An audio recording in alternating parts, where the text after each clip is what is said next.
먼저 사진을 3장 한번 보여드리겠습니다. 이 사진들은 칠레 북서부 지방에 있는 아타카마 사막을 촬영한 사진들이에요. 보셨다시피 굉장히 메마르고 건조하죠. 지구상에서 제일 메마른 곳이라 그럽니다. 그래서 거친 암석들이 있고 모래 언덕들이 있고 또 말라 비틀어진 소금 호수들이 있고, 그래서 너무 삭막하고 거칠어서 마치 그 공상과학 영화에 나오는 화성과 같은 모습을 하고 있기로 유명합니다. 자, 이제 다음 사진들을 3장 한번 또 보여드리겠습니다. 저곳이 여러분 어딘 것 같으세요? 꽃들이 막 피어있죠, 그죠? 저곳이 바로 좀 전에 보여드렸던 아타카마 사막입니다. 너무 신기하지 않습니까? 그렇게 황량했던 장소에 저 꽃들이 확 핀 거예요. 2015년에 이곳에 슈퍼 엘니뇨 현상이 발생해서 엄청난 비가 12시간 넘게 쏟아졌습니다. 그래서 그 비들이 이제 사막의 모래바닥 속으로 다 들어가서 그 모래에 숨어있던 꽃이들이 다 핀 거예요. 그래서 며칠 만에 200여 종의 꽃들이 다 폈다 그럽니다. 그래서 엄청난 꽃동산이 되어버렸어요. 너무 이렇게 확연한 변화가 아닙니까? 자, 오늘 우리가 읽은 본문에도 이런 뉘앙스의 메시지가 선포되어 있어요. 엄청나게 놀라운 변화가 일어날 것이라는 그런 기록이 적혀 있습니다. 자, 본문을 먼저 배경을 좀 말씀드리면, 역사적인 배경을 먼저 말씀드리면, 이 말씀이 선포될 때 이 말씀을 듣는 유다 백성들이 강대국 아수르의 침공 위협을 받고 있었어요. 아수르가 그때 대제국이라서 아수르가 쳐들어오면 유다는 그 조그마한 나라이기 때문에 정복되고 망하는 게 그냥 시간 문제예요. 그래서 늘 전전긍긍하는 거예요. 저 나라가 언제 쳐들어올까? 두려움과 공포에 사로잡혀 있습니다. 나라가 언제 망할지 모르는 그 풍전등화의 위기 속에서 온 백성이 절망에 빠져 있었습니다. 자, 이게 시대적 배경이고, 그 다음에 예언적 배경을 살펴보면 이 말씀은 훗날 유다 백성이 바벨론에 끌려가서 포로 생활, 그 비참한 포로 생활을 할 미래의 시점을 상정하고 있습니다. 그 시대에 필요한 말씀을 지금 이사야 선지자가 전하고 있는 거죠. 근데 그 배경 역시 암담하고 절망적입니다. 시대적으로나 예언적으로나 유다 백성은 지금 깊은 절망 속에서 몸부림치는 그런 상황 속에 놓여 있어요.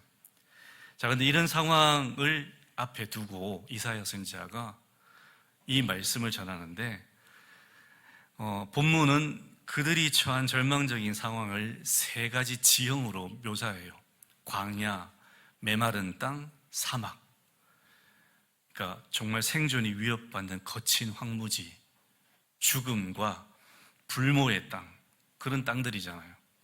지금 유다 백성들이 처해 있는 상황이 이 땅들과 비슷하다는 거예요. 자, 근데 이게 먼 옛날 유다 백성만의 이야기냐? 그렇지 않잖아요. 저와 여러분이 지금 처해 있는 현실도 냉혹하지 않습니까? 막막하지 않습니까? 우리도 황량하고 척박한 현실 가운데 발붙이고 있습니다.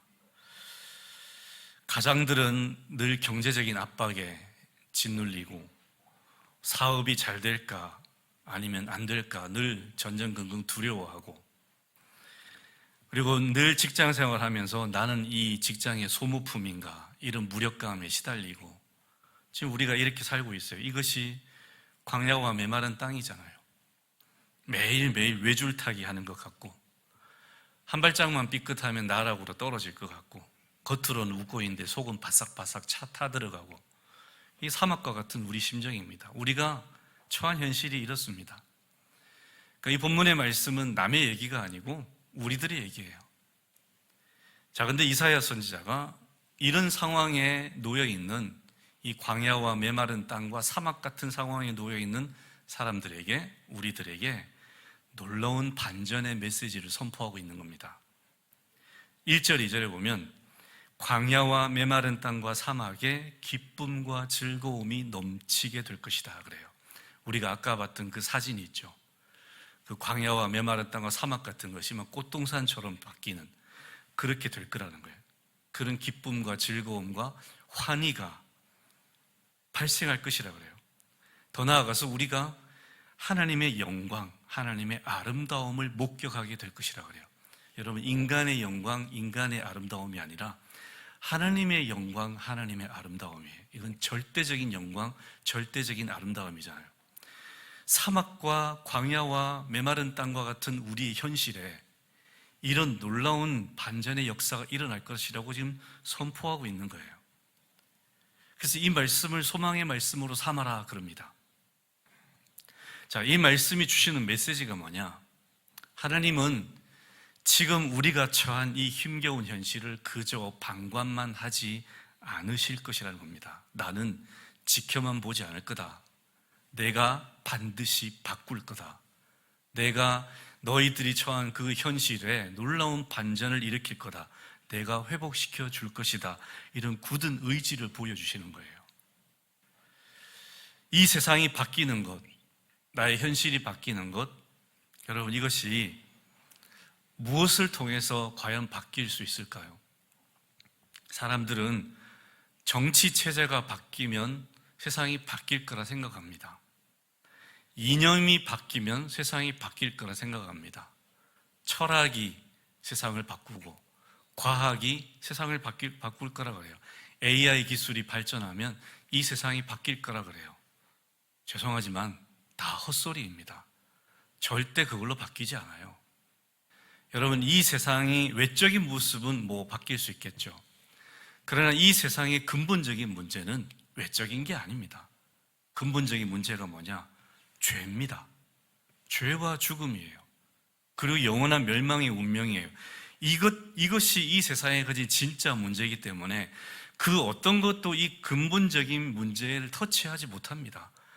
여러분, 정치가, 신념이, 철학이, 기술이 인간의 죄와 사망의 문제를 바꿀 수 있습니까?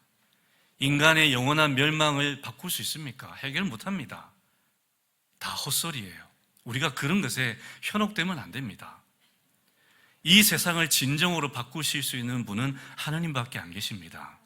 하나님만이 바꾸세요. 하나님이 바꾸시겠다 그럽니다. 내가 바꾸겠다 그래요.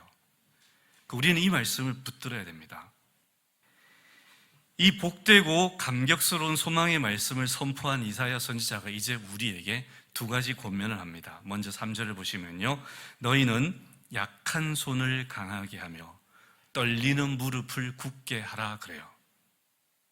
이게 무슨 뜻이냐? 벌벌 떨지 말라는 거예요. 약해 빠진 모습으로 있지 말라는 거예요. 너희가 처한 현실이 아무리 가혹하고 고통스러워도 그 현실 앞에 맥 빠져서 주저앉아 있지 말라는 거예요.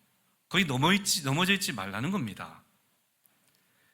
입술로만 하나님 말씀을 믿고 소망한다 그러면서 여전히 무기력한 모습으로 주저앉아 있다면 그거는 믿음과 행함이 일치하지 않는 모순이죠. 믿으면 바뀌어야죠. 믿는데도 안 바뀐다, 이거는 안 믿는 거죠. 믿는다고 말하면 안 됩니다. 우리가 정말 이 소망의 말씀을 의지하고 믿는다면 이 소망의 말씀을 붙들고 늘어진 두 팔에 힘을 주고 휘청거리는 두 무릎을 꼿꼿이 세워야 되는 거예요. 이게 믿음이에요. 믿음은 이렇게 행함으로 드러나게 되어 있는 겁니다. 이 소망의 말씀이 우리 심령에 진짜 심겨서, 굳게 심겨서 역사를 하게 되면 어떤 일이 벌어질까요? 여러분, 히브리서에 보면 하나님의 말씀은 죽었다 그럽니까? 살아있다 그럽니까? 살아있다 그래요. 살아서 운동한다 그래요. 일을 하신다 그래요.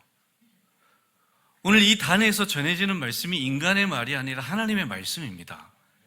이 말씀을 여러분이 어떻게 받아들이냐에 따라서 이 말씀이 여러분 속에 들어가서 일을 하십니다. 일을 해서 역사하세요. 어떤 일을 하느냐? 특별히 소망의 말씀은 우리 속에 들어오면 우리 내면 깊은 곳에서부터 놀라운 영적인 힘과 에너지가 솟아나게 만들어요. 이게 소망의 말씀이 하시는 일이에요. 그래서 이 소망의 말씀을 우리가 믿음으로 받아들이고 그 소망의 말씀을 붙들 때 내가 가지지 못했던, 내가 전혀 예상하지 못했던 또 다른 힘과 에너지가, 영적인 힘과 에너지가 내 속에서 솟아나서 그 힘과 에너지를 통해서 이 힘겹고 가혹한 현실을 뛰어넘을 수 있게 만들어주는 것이 소망의 말씀이 하는 일입니다. 오늘 이 소망의 말씀이 여러분 속에 이렇게 역사하게 되기를 간절히 바랍니다. 이거는 제가 그냥 하는 말이 아니고 이 말은 수천 년 성경 역사 속에서 이미 입증된 거잖아요. 수많은 믿음의 선배들이 자신들이 처한 그 어려운 현실 속에서 이 말씀 하나 붙들고 이겨내지 않습니까? 요셉이 그랬잖아요. 갑자기 어린 나이에 10대 후반에 남의 나라 노예로 팔려가고 그것도 모자라서 강간 미수범으로 감옥에 갇히고 정말 그 기가 막힌 수렁에 빠졌을 때 그 절망의 순간에 요셉이 뭘 붙들고 이겨냈습니까? 하나님이 주신 그 꿈, 그 소망, 그거 붙들고 이겨내잖아요. 그 10여 년의 세월을 그 어린 나이에 그거 붙들고 이겨냅니다. 하박국 선지자 그랬지 않습니까? 좀 있으면 바벨론 제국이 쳐들어와서 이 유다를 멸망시킬 것이다. 지금 나라가 멸망할 것이라는 그 메시지를 받았어요. 그런데 하박국 선지자가 뭐라 그럽니까? 찬양하잖아요. 무화과 나무에 잎이 없고 포도나무에 소출이 없고 외양간에 소가 없고 우리의 양이 없어도 누구로 인하여? 여호와로 인하여, 그분의 구원으로 인하여, 그분의 그 소망의 말씀을 붙들고 자기는 찬양하겠다 그래요. 지금 멸망이 눈앞에 다가와 있는데, 확정되어 있는데 찬양하겠다 그럽니다. 뭘로 이깁니까? 말씀으로 이겨요. 사도 바울도 그럽니다. 신약에 기록된 수많은 이 믿음의 선배들, 성도들 뭘로 이깁니까? 여러분, 그들이 극심한 환난을 겪잖아요. 예수 믿는 것 때문에 매일매일 붙잡혀가서 죽고, 짐승에게 찢어 발겨 죽임당하고, 칼에 찔려 죽고, 창에 찔려 죽고, 화살에 맞아 죽고, 목에 달려 죽고, 십자가에 달려 죽고, 그 처참한 환난 속에서 그들이 그걸 어떻게 이겨냅니까? 소망의 말씀으로 이깁니다. 겨우겨우 이기는 게 아니에요. 어떻게 이깁니까? 넉넉히 이긴다 그러잖아요. 여러분, 이게 소망의 말씀이 가진 힘입니다. 이 말씀이 오늘 여러분 속에도 있게 되기를 바랍니다. 역사하기를 바랍니다. 그걸로 이기는 거예요. 하나님이 주신 소망의 말씀은 반드시 이루어집니다. 히브리서 6장 18절 19절에 이렇게 선포합니다. 하나님은 뭘 하실 수 없기 때문에 거짓말을 못 하신다 그래요. 그분이 하신 약속과 맹세는 절대 변할 수 없습니다. 그러므로 우리 앞에 있는 희망을 붙들려고 피난처를 향해 가는 우리는 큰 용기를 얻습니다. 누구 때문에? 거짓말 안 하시는 하나님 때문에. 우리가 가진 이 희망은 영혼의 닷과 같아서 튼튼하고 안전하여 휘장 안에 있는 지성소에 들어갑니다. 하나님은 전능하세요. 다 하실 수 있어요. 근데 그분이 못 하시는 건 딱 하나, 거짓말을 못 하세요. 그러니까 그분이 하신 말씀은 거짓일까요? 진리일까요? 절대 진리입니다. 반드시 이루어집니다. 그래서 우리가 그분을 붙든다는 거예요. 그래서 그분이 주신 소망의 말씀을 붙들고 용기를 얻는다는 거예요. 왜? 내가 붙들고 있는 이 소망의 말씀은 인간이 아니라 전지전능하시고 절대 거짓말하지 않으시는 그분이 주신 소망이기 때문에 이건 반드시 이루어진다. 그러니까 이 말씀을 믿음으로 받아들일 때 힘이 생긴다는 거예요, 영혼에. 그리고 그 말씀이 우리 영혼에 닻이 된다 그래요. 여러분, 배가 항구에 정박할 때 어떻게 정박할 수 있습니까? 뭘 내리죠, 바다 밑에? 닻을 내리잖아요. 그 닻을 내려서 닻이 바닥에 깊이 박혀 있으면 폭풍우가 힘으로써도 배가 떠내려가지 않아요. 우리 영혼도 마찬가지예요. 우리 영혼을 떠내려 보내려는 수많은 세상의 위험들, 유혹들, 우리를 실족하게 만들려는 많은 사건들이 휘몰아쳐요. 그때 우리 영혼이 안 떠내려 가려면 닻이 내려져 있어요. 근데 그 우리의 영혼의 닻이 뭐냐? 소망의 말씀입니다. 이 소망의 말씀의 닻이 어디 내려져 있느냐? 바닥에 내려져 있는 게 아니고 우리의 소망의 말씀의 닻은 저기 지성소에 내려져 있다 그래요. 이 닻이 하나님이 계신 그 지성소에 박혀 있다 그래요. 여러분, 그 박힌 소망의 닻이 끊어질까요? 풀릴까요? 아니요. 예수님이 붙들고 계세요. 절대 풀리지 않고 절대 끊어지지 않습니다. 우리 영혼이 이 소망의 닷과 연결되어서 지성소에 박혀 있어요. 그러니까 우리도 그 소망의 말씀을 붙들고 있으면 휩쓸려 갈까요? 휩쓸려 가지 않을까요? 휩쓸려 가지 않습니다. 절대 휩쓸려 가지 않습니다. 여러분, 소망의 닻을 붙드시기 바랍니다. 딴 것 붙들지 마세요. 여러분, 돈줄 붙들지 마세요. 인맥줄 붙들지 마세요. 어떤 세상줄 붙들지 마세요. 다 끊어집니다. 다 썩은 동아줄이에요. 그거 붙들면 반드시 낭패당하게 되어 있습니다. 소망의 말씀에 닻을 붙드시기 바랍니다. 그것만 붙드셔야 돼요. 그것만 안전합니다. 확실해요. 그 소망의 닻이 하나님이 계신 지성소에 박혀서 그 안에 계신 우리의 영원한 대제사장이신 예수님께서 그 우리의 소망의 닻을 붙들고 계세요. 우린 절대 안 떠내려가요. 그리고 그 소망은 반드시 이루어집니다. 그래서 그걸 믿을 때 우리 속에 그 확신으로 인해서 용기가 생기고 그 용기가 우리 눈앞에 있는 현실을 이겨내게 만든다는 거예요. 여러분, 예수 믿는 거는요, 자꾸만 우리는 어떤 문제가 해결이 되는 것을 예수 믿는 것이라고 생각할 때가 많아요. 그 이전에 먼저 해야 될 게 있어요. 예수 믿는 것은 여러분, 문제가 해결되는 것이 아니고요, 그 전에 그 문제보다 내가 더 강해지는 것입니다. 아멘 좀 해주세요. 예수 믿는 거는 문제가 해결되는 것이 아니고 그 문제보다 내가 먼저 강해지는 거예요. 내가 그 문제를 이기는 겁니다. 여기 성경에 기록된 성도들을 보세요. 문제가 해결되기 이전에 그 문제를 이기고 있어요. 먼저 그 소망을 붙들고 이기잖아요. 그러니까 우리도 하나님 앞에 기도할 때 이것부터 먼저 기도해야 됩니다. 하나님, 제 문제 해결해 주세요. 물론 이 기도 하셔야 돼요. 하지 말라는 말씀이 아니고요, 하셔야 되는데 그 전에 먼저 해야 될 기도가 뭐냐면, 하나님, 제가 소망의 에너지로, 소망의 힘으로 충만해져서 이 문제를 넉넉히 이기게 하여 주옵소서. 이 문제가 해결될 때까지 제가 이 문제를 이기게 하여 주시옵소서. 이기면서 해결의 순간을 기다려야 됩니다. 질질 끌려가면서 그 해결의 순간을 기다릴 것이 아니라 넉넉히 감당하며 이기면서 해결될 때까지 기다려야 되는 거예요. 저와 여러분이 먼저 이렇게 되길 바랍니다. 이게 기독교인의 바른 모습이에요. 끌려가시면 안 되고요, 이기면서 가셔야 되는 거예요. 자, 이렇게 내가 먼저 소망의 말씀으로 힘을 얻었다면 이제 뭘 해야 되냐? 4절을 보시면요, 겁내는 자들에게 이르기를 뭐하라? 굳세어라. 두려워하지 말라. 격려하라는 거예요. 보라, 너희 하나님이 오사 보복하시며 갚아주실 것이다. 너희 하나님이 오셔서 너희를 구원하시리라. 격려하라는 거예요. 이 말로 격려하라는 거예요.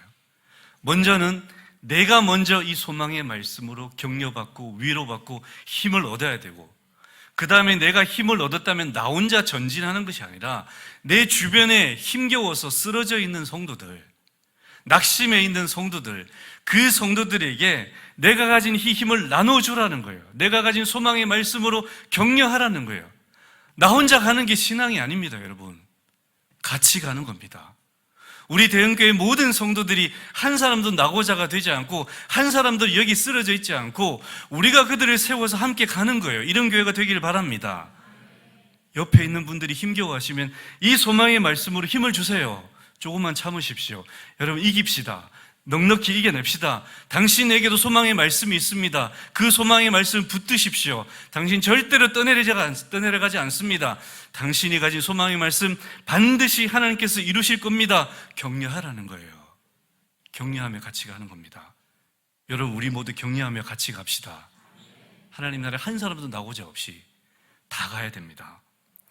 내가 먼저 힘을 얻고 그리고 이 힘을 다른 사람에게 나눠주는 것, 이게 교회예요.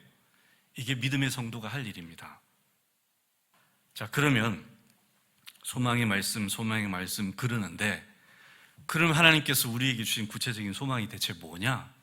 두 가지입니다. 첫째는 내가 너희들을 온전히 치유하고 회복하겠다 그래요. 내가 너희들 전적으로 완전히 치유하겠다 그래요. 5절 6절을 보면요, 그날에 맹인의 눈이 밝아지고 못 듣는 사람의 귀가 열리고 저는 자는 사슴같이 뛸 것이라 그래요. 육체의 놀라운 치유예요. 이 불치병이잖아요. 소경이 눈을 뜨고 안전뱅이가 사슴처럼 뛰어다니고 또 뭐예요? 못 듣는 사람이 귀가 열리고, 이건 인간이 할 수 있는 회복이 아니잖아요. 하나님이 이렇게 하시겠다. 내가 너를 고치겠다. 자, 근데 이게 단순히 육체의 질병을 고치는 것이 아니라 더 넓게 상징적으로는 죄와 절망으로 영육이 병들어 있는 너희들을 내가 온전히 고치고 회복시키겠다, 그 약속의 말씀이에요. 자, 이게 1차적으로 언제 이루어졌을까요? 언제 이게 이루어졌을까요?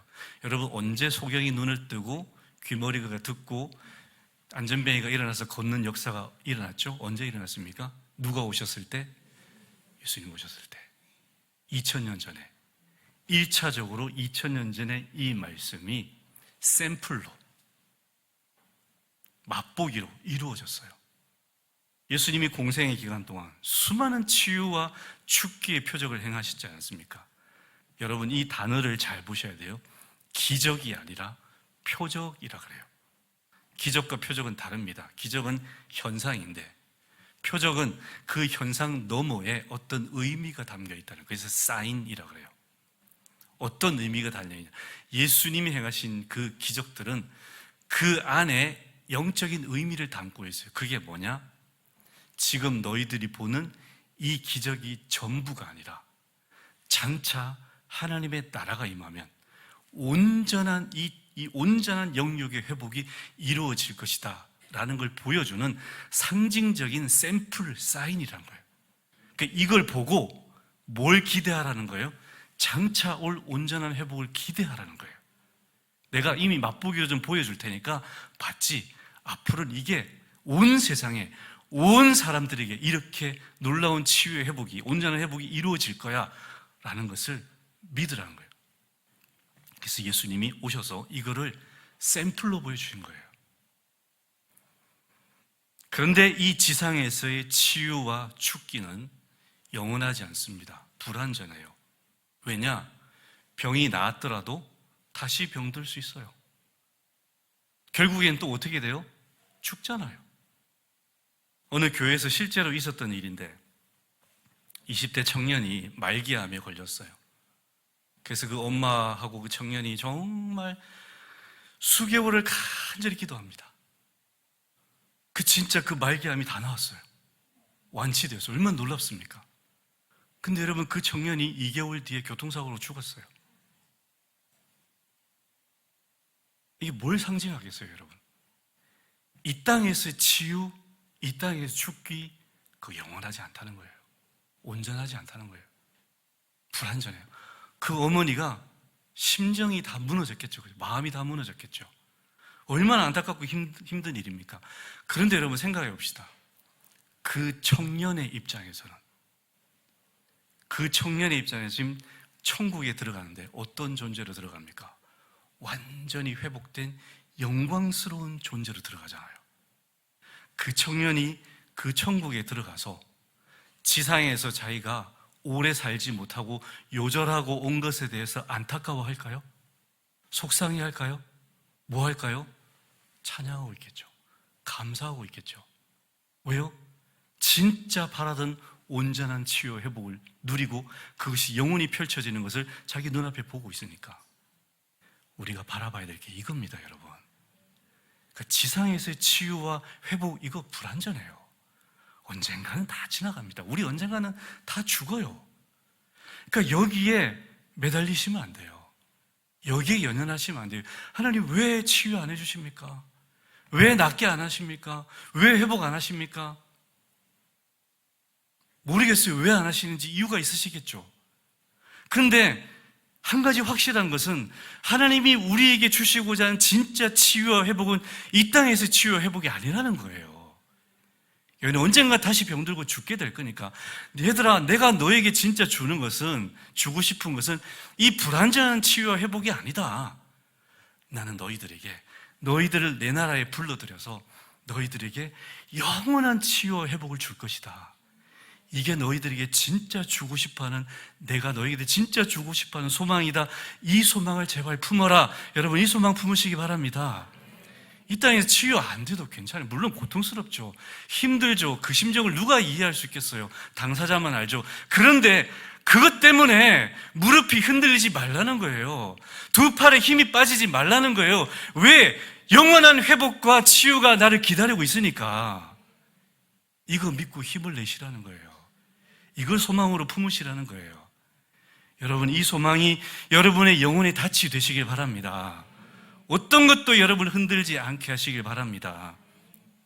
병들셔도, 고통당하셔도, 경제적으로 궁핍함 당하셔도 물론 힘들겠죠. 그러나 그거 지나갑니다. 전부가 아니잖아요. 하나님이 그거 완벽하게 회복해 줄 거라고, 내가 너를 위해서 영원하고 놀라운 반전을 줄 거라고 우리에게 약속하시잖아요. 우린 지금 이걸 기다리고 있는 거예요. 그걸 기다리고 있는 분들은 현실에 잠깐 이 고통, 어려움에 무너지지 않습니다. 오히려 그 속에서도 이 소망으로 힘을 내고 넉넉히 이기는 성도, 여러분, 우리가 그렇게 되었으면 좋겠어요. 겨우 이기는 것이 아니라 넉넉히 이기는 사람. 이게 소망의 말씀이 우리에게 주는 힘입니다. 자, 그러나 한 가지 분명한 사실이 뭐냐? 우리가 비록 육신의 치유는 받지 못할지 모르지만 아직 연기되어서 종말의 날이 되어야, 부활의 날이 되어야 온전히 치유받을지 모르지만 영혼의 치유만큼은 받았다는 사실이에요. 뭐가 더 중요할까요, 여러분? 영혼의 치유가 본질적일까요? 육신의 치유가 본질적일까요? 영혼의 치유가 본질적입니다. 성령께서 우리 속에 들어오셔서 죄와 허물로 죽었던 우리 영혼을 되살리셨어요. 치유받았어요. 살아났어요. 영혼이 살아나서 어떤 일이 벌어지느냐? 영혼이 살아나면 누구를 알게 될까요? 누구를 깨닫게 될까요? 하나님. 하나님의 존재를 그때 깨닫게 됩니다. 알게 됩니다. 그러면 하나님이 계시네, 이것만 깨닫습니까? 그러지 않습니다. 영혼이 회복되면, 성령이 우리 속에 들어오시면 어떤 일이 벌어지냐? 하나님이 우리에게 쏟아 부어주고 계시는 그 영원하고 그 콸콸콸 넘치는 그 엄청난 사랑이 얼마나 큰지를 깨닫게 하신다 그래요. 그 사랑을 깨닫게 되면 우리 심령에 어떤 변화가 일어날까요? 두려움이 떠나갑니다. 사랑 안에서 두려움이 떠나간다 그러잖아요. 우리가 그 사랑 안에 사로잡히고 그 사랑 안에 깊이 들어가면요, 우리 속에 있는 두려움이 다 떠나가고, 그리고 세상이 줄 수 없는 평안, 만족, 기쁨, 행복, 돈이 줄 수 없고 쾌락이 줄 수 없고 마약이 줄 수 없는, 어떤 취미와 어떤 오락도 줄 수 없는, 오직 하나님만 주실 수 있는, 그분의 사랑만 주실 수 있는 그 근원적이고 정말 강렬한 그 행복, 기쁨, 평안, 담대함이 우리 심령을 채우신다 그래요. 영혼이 치유되면 그런 일이 벌어집니다. 그런 일이 벌어진 그 영혼을 가진 사람은 세상 현실 아무리 어려워도 다 감당해냅니다. 넉넉히 감당해냅니다. 그런 존재가 된다는 거예요. 여러분, 우리가 이 영적 치유를 이미 받았습니다. 그런데 아직까지 나는 이 하나님의 은혜, 이 무한하신 사랑, 이 평안, 기쁨, 만족, 나 충만히 못 누리고 있는데, 그렇다면 뭘 해야 되느냐? 그럼 이걸 위해서 기도하셔야죠. 다른 거 다 제쳐두고요, 이거 기도하셔야 됩니다. 하나님, 내 영혼을 치유하셨다 그러는데, 나를 고치셨다 그러는데, 내가 이제 하나님을 알고 있다 그러는데, 하나님, 전 아직까지 하나님이 주시는, 채워주시는 그 평안, 만족, 안식, 기쁨, 담대함 제대로 누리지 못하고 있습니다. 이 영적인 연약함, 이 미성숙한 신앙을 빨리 떨쳐버리고 저도 이거 충만히 여기서 만끽하고 누리게 하옵소서. 여러분 기도하시기 바랍니다. 이거 누리셔야 돼요. 하나님이 먼저 이거 주십니다. 내가 너희들의 육신의 온전한 회복은 종말 부활의 날에 해줄게. 그때 고쳐줄게. 그리고 너희들이 온전한 행복한 삶은 천국에 들어오면 내가 줄게. 근데 내가 먼저 해줄 거는 있다. 내가 너희 영혼을 치유해 줄게. 너희 영혼이 치유되면 나를 알게 되고 내가 너를 얼마나 사랑하는지 깨닫게 될 거고 너는 세상이 알 수 없는 그 평안과 담대함과 만족을 누리게 될 것이다. 이게 우리에게 주신 첫 번째 소망의 말씀이에요. 여러분 이거 붙드시고 이거 먼저 누리시기 바랍니다. 이거는 여기서 누릴 수 있어요. 누리라고 하신 거예요. 누리라고 고쳐주신 거예요. 이게 우리가 먼저 맛봐야 될 맛보기입니다. 이게 샘플이에요. 그래서 우리가 영혼의 고침받아서 이 영혼의 기쁨을 누리면서 뭘 고대하냐 하면 와, 영혼이 고침받았는데 이렇게 즐겁다면 내가 온전히 고침받아서 하나님 나라에 들어가면 얼마나 더 큰 기쁨을 누리게 될까? 얼마나 더 큰 안식과 평안을 누리게 될까? 이거를 바라보게 하는 거예요. 이 영혼의 회복이. 근데 이 영혼의 회복이 안 된 분들은 여기에 대한 소망도 안 생기는 거예요. 그래서 맛보기를 봐야, 시식을 해야 그 제품이, 완제품이 얼마나 맛있는지 알 거 아니에요. 근데 시식도 못 해보면 그 완제품이 얼마나 맛있는지 모를 거 아니에요. 그러니까 여러분이 영혼의 회복, 영혼의 기쁨, 영혼의 안식, 만족, 행복 누리지 못한 분들은 앞으로 올 그 완제품의 기쁨이 얼마나 큰지도 모르는 거예요. 그러니까 소망을 저기 두지 않고 어디 둡니까? 자꾸 세상에 두는 거예요. 돈에 두는 거예요. 여기에 두는 거예요. 왜? 여기서 기쁨을 못 누리니까. 자꾸 엉뚱한. 주님이 말씀하시죠. 생수의 근원인 나를 버리고 터진 웅덩이를 파고 있다고. 그거 파서 그 물 떠마시면요, 바닷물 떠마신 것처럼 더 갈증에 시달리게 됩니다. 절대 거기서부터 만족 오지 않아요. 저와 여러분이 진짜 이 소망의 말씀, 영혼의 치유를 통해서 우리가 이 땅에서 하나님이 주시는 그 영원한 행복, 만족, 기쁨을 여기서 먼저 누릴 수 있게 되길 바랍니다. 그 통로가 예배예요. 그 통로가 말씀이에요. 그 통로가 기도예요. 그 통로가 주님과 영적 교제예요. 왜 예배 잘 드려라, 말씀 읽으라, 기도하라, 주님과 교제하라 말씀드리냐면 이것을 통해서 이 치유된 우리 영혼이 하나님이 주시는 진정한 만족과 회복을 누릴 수 있게 되기 때문이에요. 여러분 예배를 통해서 참 만족을 누려보신 분들은, 지금 누리시는 분들은 제가 하는 얘기가 무슨 얘기인지 아실 거예요. 근데 예배를 통해서 한 번도 이런 만족 누려보지 못하신 분들은 여러분 기도하셔야 됩니다. 맛보기를 봐야, 시식을 해야 저기를 소망할 거 아니에요. 여기서 시식을 못 해보는데 어떻게 저기를 소망하겠어요? 여기서 시식할 수 있는 그 통로가 예배예요. 말씀이고 기도고 주님과의 교제고, 여기에 힘써서 여러분 모두가 시식할 수 있게 되기를 바랍니다. 그 맛이 어떤 맛인지를 알아야 됩니다. 그래야 저기를 소망할 수 있어요. 이게 첫 번째 소망이에요. 자, 두 번째, 우리 앞에 더 거룩한 대로를 마련해 주시겠다고 그래요. 8절에 보면 거기에 대로가 있어 그 길을 거룩한 길이라 일컫는 바 되리니 깨끗하지 못한 자는 지나가지 못하겠고 구속함을 입은 자들을 위하여 있게 될 것이다. 지금 저와 여러분이 광야와 메마른 땅과 사막 위에 있습니다. 광야의 가장 근본적인 문제가 뭐냐면 길이 없다는 거예요. 길이 없습니다. 거기 들어가면 그냥 뺑뺑뺑 방황하다가 죽습니다. 여러분 모든 사람들이 지금 광야와 메마른 땅과 사막에 있어요. 길이 없어요. 근데 마치 길을 찾은 것처럼 살아요. 돈을 수천조 벌면 나는 길을 찾았다고 생각해요. 세상적으로 성공하면 나는 길을 찾았다고 생각해요. 어떤 명성과 명예를 얻으면 길을 찾았다고 생각해요. 내 인생의 상황이 잘 풀리면 길을 찾았다고 생각해요. 착각입니다. 그거는 우리가 가야 될 길이 아닙니다. 인간들이 가고 있는 모든 길은 다 비진리의 길입니다. 그릇된 길입니다. 그 길 끝에 사망이 기다리고 영원한 형벌이 기다리고 있어요. 절대로 사람들은 자기 힘으로, 자기 지성으로, 이성으로 그 길 찾지 못합니다. 그래서 하나님이 길을 내어주시겠다는 거예요. 왜? 우리는 자력으로 그 길 못 찾으니까 내가 길을 내줄게. 그 길이 대로예요. 그럼 그 길이 무슨 길일까요? 궁극적으로 예수님이 말씀하셨죠. 나는 무엇이다?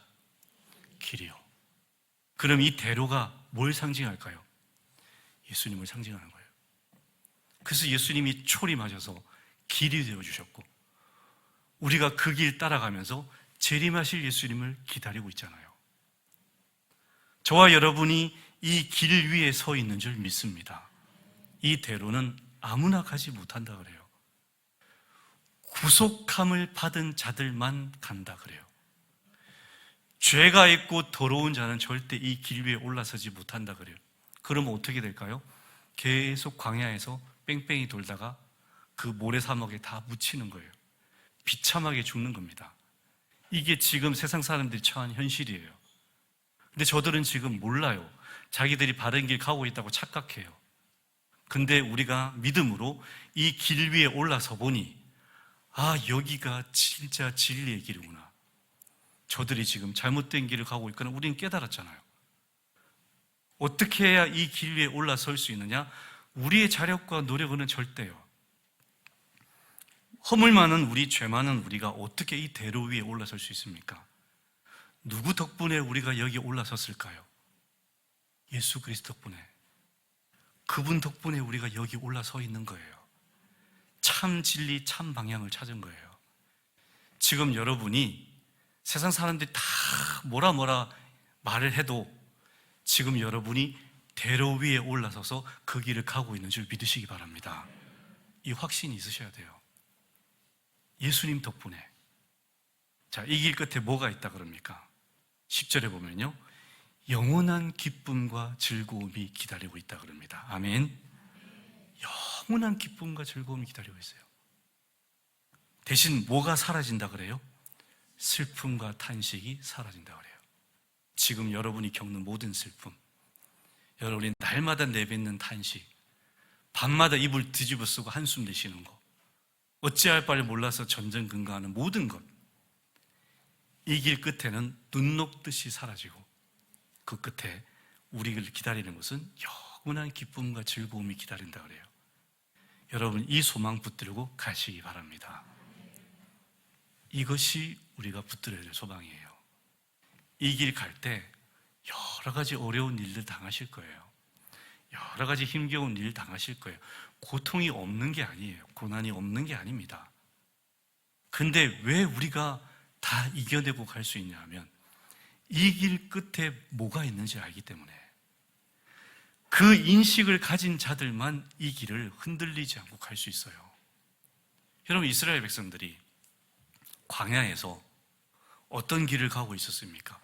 어디를 향하여서 난 길을 가고 있었습니까? 가나안을 향해서 난 길을 가고 있었잖아요. 하나님이 뚫어놓으신 가나안을 향한 거룩한 대로를 그 광야에서 걷고 있었잖아요. 얼마나 복된 길을 가고 있습니까? 얼마나 영광스러운 길을 가고 있습니까? 얼마나 축복의 길을 가고 있습니까? 그런데 그걸 계속 잊어버려요. 내가 지금 어떤 길을 가고 있는지 늘 잊어버려요. 날마다 잊어버려요. 그래서 뭐 했습니까? 날마다 뭐 합니까? 원망하잖아요. 날마다 불평하잖아요. 날마다 투덜거리잖아요. 그 별것 아닌 문제 가지고 밥 좀 굶으면 어땠어요? 그 물 좀 못 마시면 어땠어요? 하나님 죽이십니까?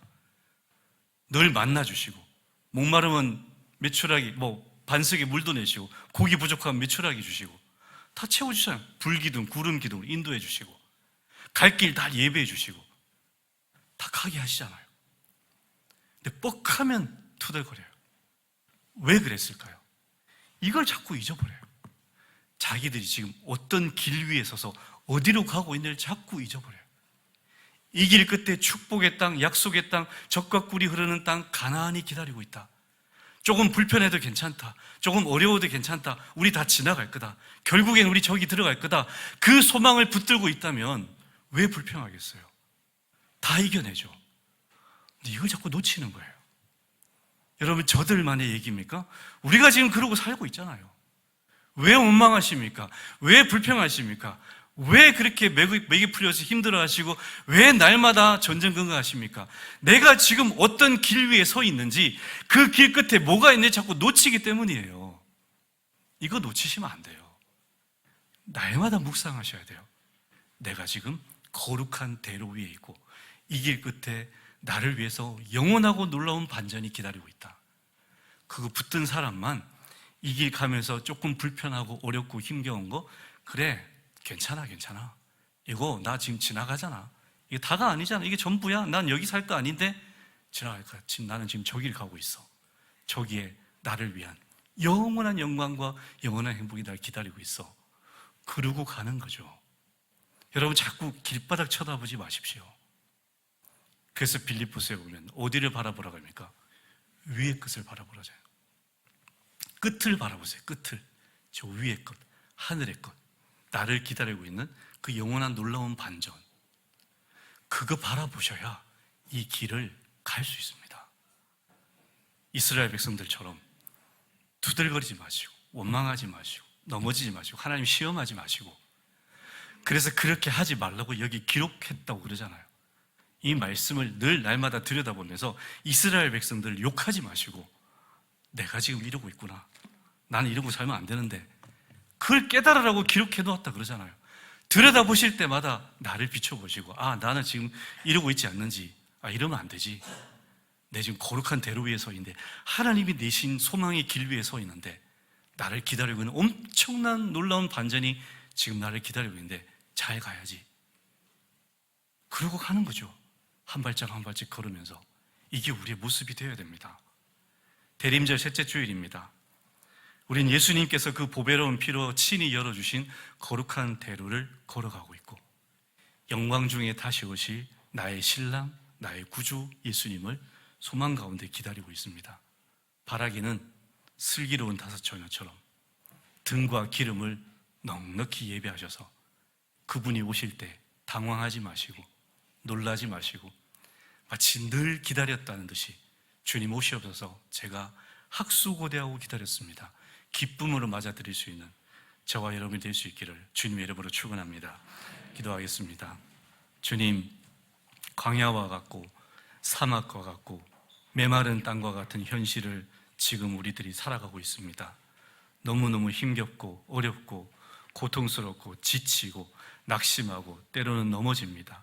때로는 하나님이 안 계신 것 같아서 원망하고 불평하며 불신 가운데 사로잡힐 때도 있습니다. 그러나 하나님, 끝까지 우리를 긍휼히 여겨주셔서 이 거룩한 대로 위에 세워주시고 우리에게 소망의 말씀을 줘서 이 길 가게 하여 주시옵소서. 주님, 흔들리더라도 이 길 밖으로 벗어나지 않게 하시고 끝까지 이 길 위에 있게 하여 주시고, 우리를 기다리고 계신 그 영원한 놀라운 반전의 인생, 그 역사를 사모하며 소망 품고 모든 것을 넉넉히 이기며 살아가는 믿음의 용사들이 다 되게 하여 주시옵소서. 예수 그리스도 이름으로 기도드립니다. 아멘.